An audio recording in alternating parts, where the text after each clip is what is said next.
देखिए बेटा, हमारा जो टॉपिक चल रहा है अभिव्यक्ति और माध्यम का दूसरा अध्याय चल रहा है पत्रकारिता की योग्यताएं। इसमें हम आज पढ़ेंगे संपादन। संपादन कहते किसे हैं, जरा ये हम समझने की कोशिश करते हैं। देखिए, संपादन का तात्पर्य होता है किसी भी खबर को, समाचार को, किसी रचना को संपादित करना।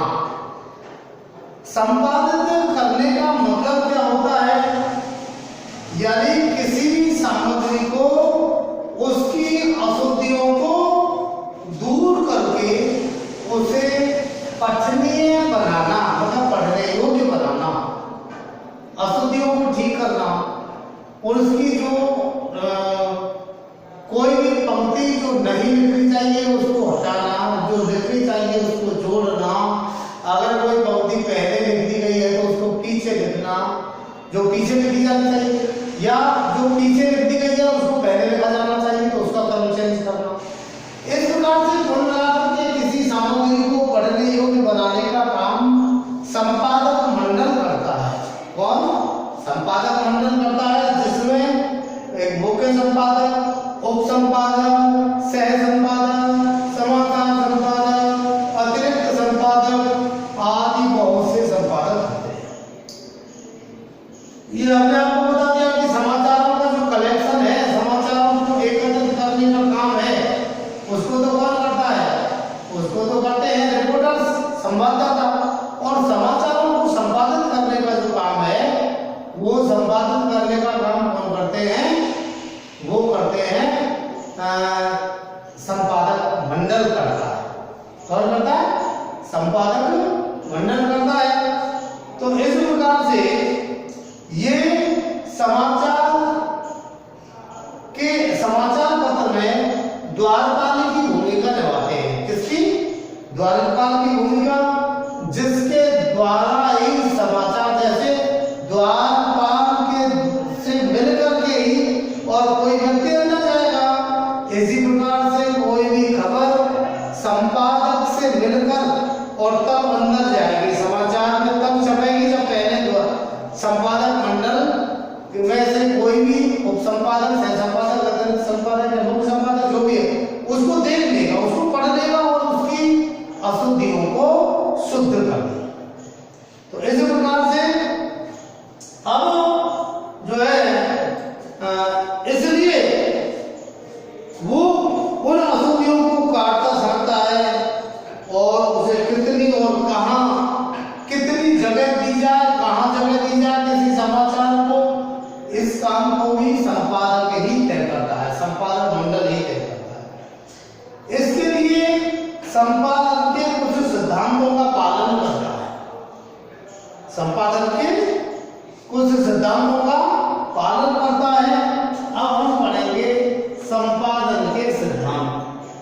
संपादन के पर ये पहले आपको जो है संपादन किसे कहते हैं, इसे हम लिख करके बताते हैं। किसी भी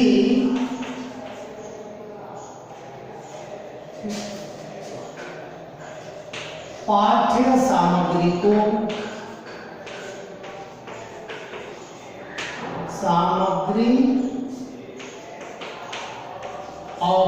या समाचार को की अशुद्धियों को हटाकर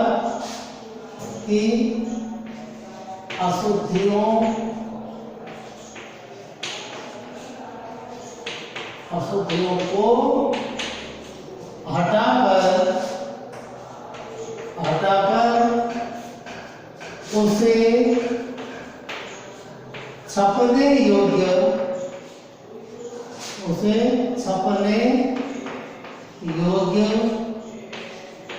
बनाने या उसे छपने योग्य बनाना संपादन कहलाता है। संपादन कहलाता है। इस कार्य को को संपादक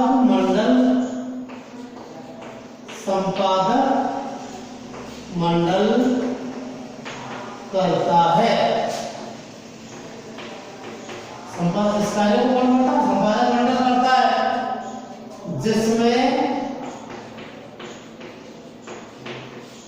मुख्य संपादक, उप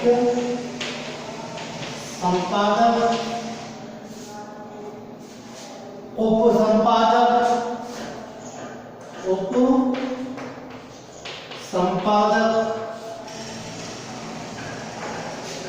सह संपादक,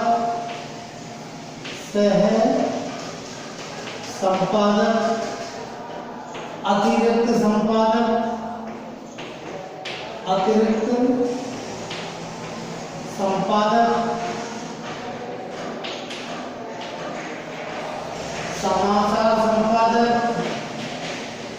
समाचार संपादक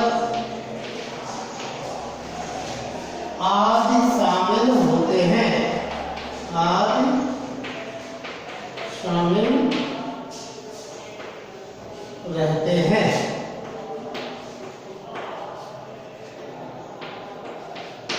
ठीक है, ये है संपादन का कार्य। अब हम बात करते हैं संपादन के सिद्धांतों की। संपादन के सिद्धांत,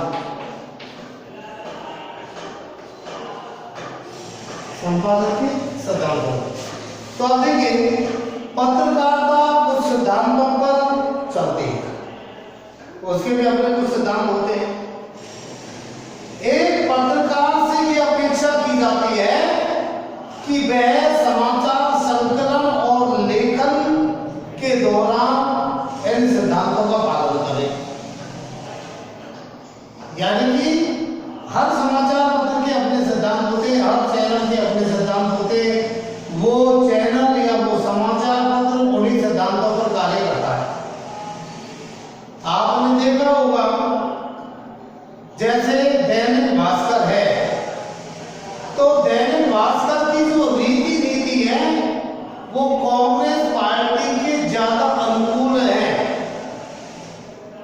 वो कांग्रेस पार्टी के ज्यादा अनुकूल है। राजस्थान पत्रिका की जो नीति है, उनके सिद्धांत हैं, वो बीजेपी पार्टी के ज्यादा अनुकूल सिद्धांत है।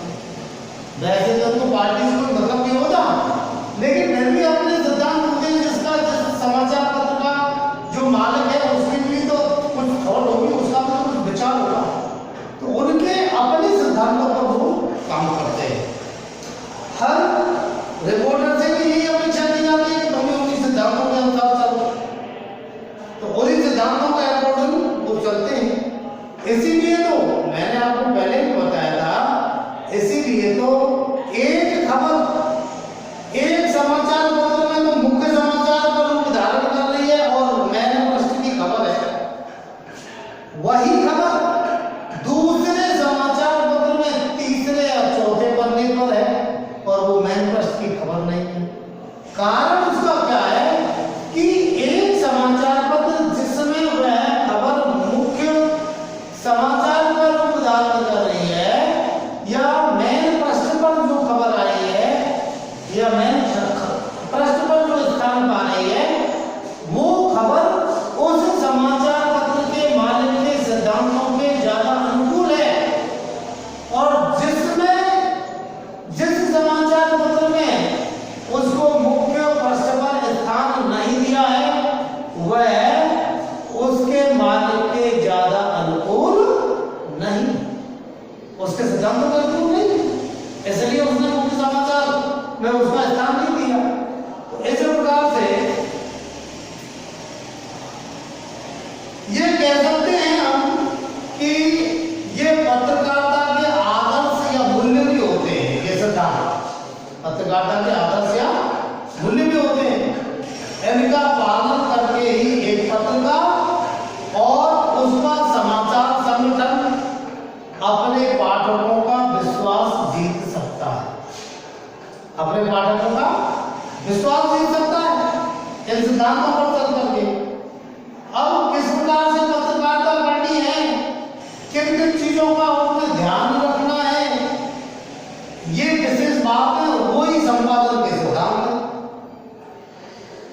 सिद्धांत है, इनको आप देखिए।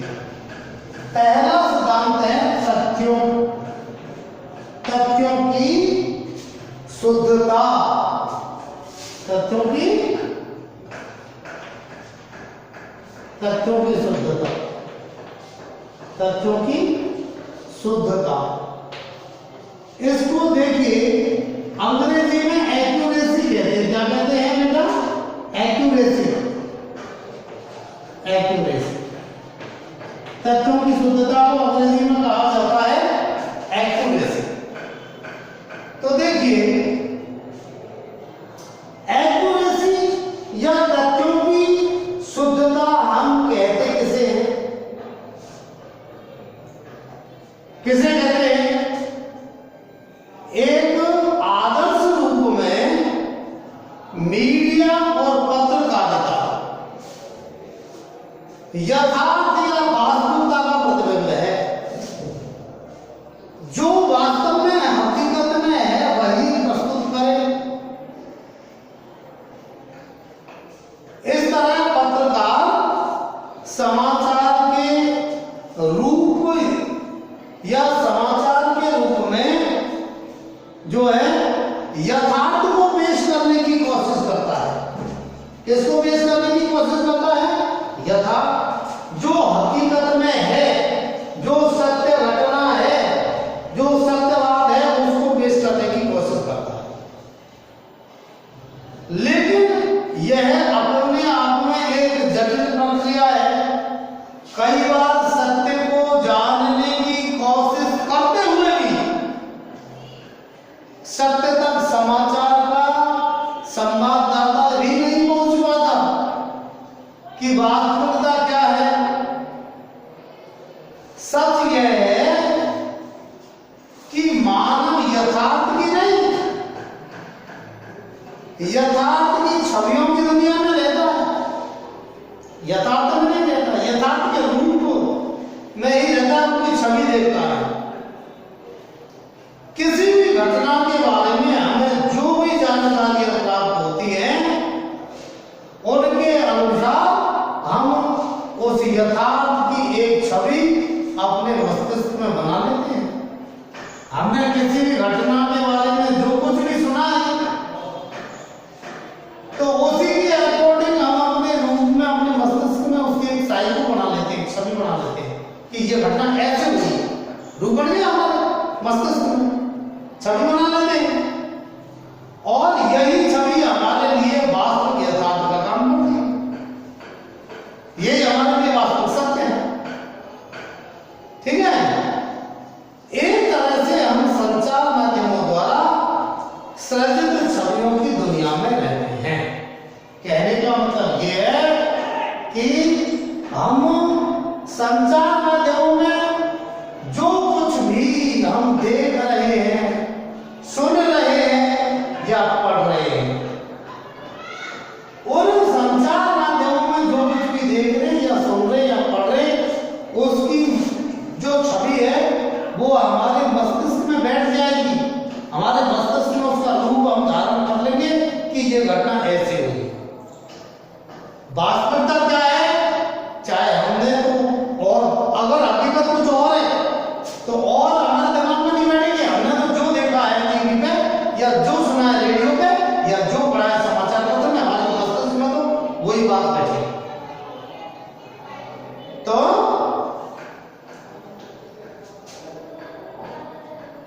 दरअसल यथार्थ को उसकी संपूर्णता में प्रतिबिंबित करने के लिए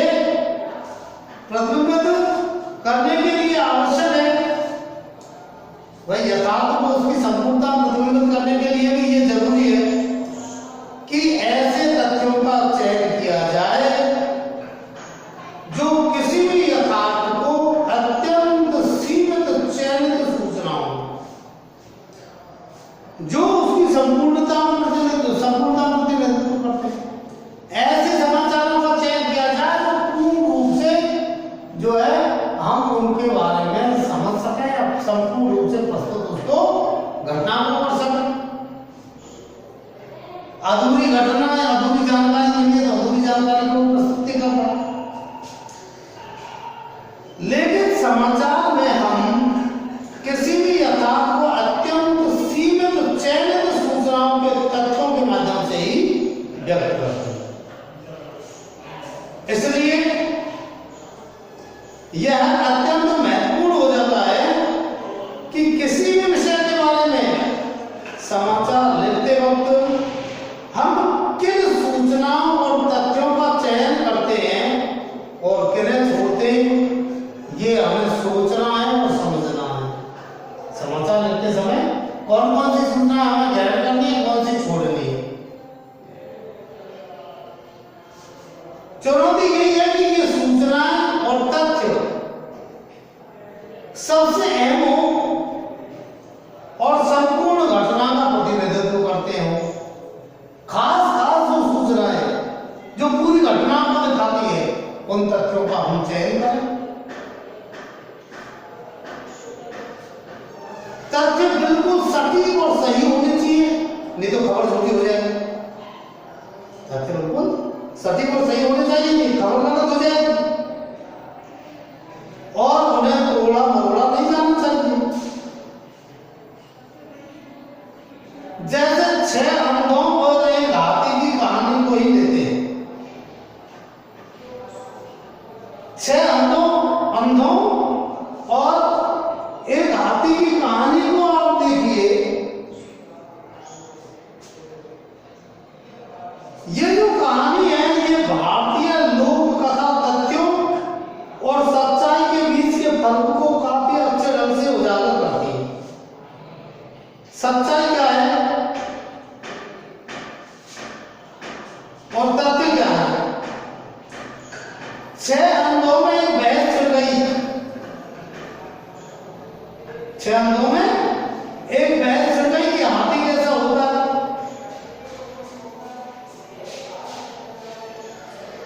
और फिर उन्हें इस बहस को खत्म करने के लिए स्वयं हाथी को छूकर यह तय करने का निश्चय किया कि हाथी कैसा होता है। एक अंधे ने हाथी के पेट को छुआ और कहा यह दीवार की तरह होता है। दूसरे ने उसके दांत को छुआ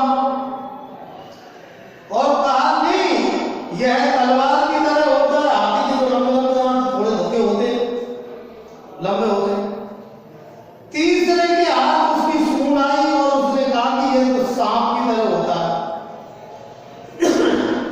और चौथे ने उसका पैर छुआ और चिल्लाया तुम पागल हो, वह तो पेड़ की तरह होता है। 5वें के हाथी का कान आया और उसने कहा तुम सब गलत हो, यह तो पंखे की तरह, बीज नहीं, यह तो पंखे की तरह होता है। 6ठे अंधे ने उसकी पूंछ पकड़ी और बोला अरे बेवकूफो, हाथी दीवार तलवार सांप पेड़ पंखे में से किसी की भी तरह नहीं होता है, यह तो एक रस्सी की तरह है। हाथी तो चला गया और 6 अंधे आपस में लड़ते रहे। हर एक अपने तथ्यों के आधार पर हाथी की अपनी सच्ची छवि पर अडिग था, क्योंकि उसने उसके पेट को छुआ तो उसके लिए तो दीवार से लगा था, इसलिए वो भी अपने तथ्य पर अडिग था। किसी ने कान छुआ तो उसको पंखा जैसे हाथी लगा। सूंड थी जो है, सूंड को स्पर्श किया तो उसको सर्प की तरह लगा। दांत को स्पर्श किया तो उसको जो है तलवार की तरह लगा। और पूंछ को स्पर्श किया तो उसको रस्सी की तरह लगा। पैर को स्पर्श किया तो उसको पेड़ की तरह लगा। हर एक व्यक्ति 6 अंधों में से हर एक जो अंधा है वो अपने अपने तथ्य पर अडिग था, वो सत्य था।